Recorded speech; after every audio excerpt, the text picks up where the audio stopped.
Hey guys, Assalamualaikum and welcome again sa Summer TV. So, ang pag-uusapan natin ngayon ay kung paano tayo makapag-insert ng picture sa Microsoft Word.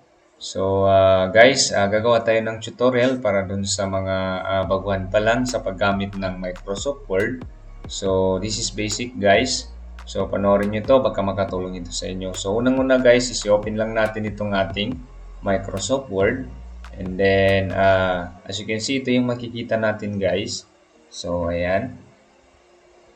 Then, ang gagawin natin is, dito tayo sa insert. Ayan, meron ditong insert sa tabi ng home. Okay, so ayan. Then, meron tayong makikitang picture.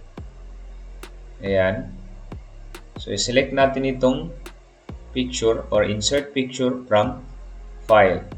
Okay, so ayan.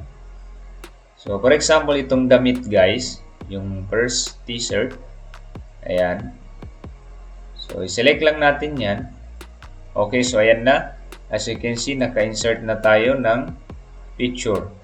So, ang problema ngayon is hindi natin siya ma-move. Ayan. Okay, so not movable siya guys. So, ano yung next na gagawin natin? So, the second one is i-right click natin. Ayan, right click lang. Okay. So, hanapin natin yung wrap text. Ayan. So, sa wrap text guys, meron tayong makikitang behind text. Okay. So, pwede rin itong in front of text. So, dito na lang tayo sa behind text. Select natin yan. Okay. So, ayan. So, check natin kung ma-move natin guys. Okay, so ayan, as you can see, ma-move na natin. Okay, so pwede natin siya palakihin. So, pindutin lang natin itong shift na button para hindi siya matupi.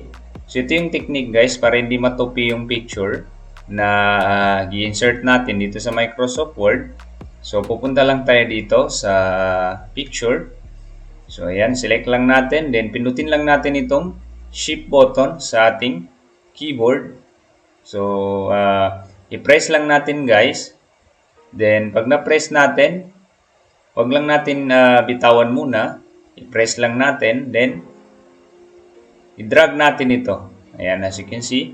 So, dito tayo sa gilid. I-drag natin. So, ayan. Okay. Ayan. So, as you can see, hindi siya natutupi. Kahit palakihin pa yan natin. Okay. So, ngayon, naka-add picture na tayo or naka-insert na tayo ng picture. Okay.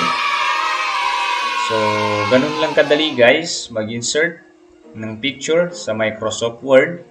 So, I hope nakatulong ito sa inyo. Thanks for watching. And don't forget to subscribe to Hammer TV for the latest videos na aking i-upload. Shukran and wassalam.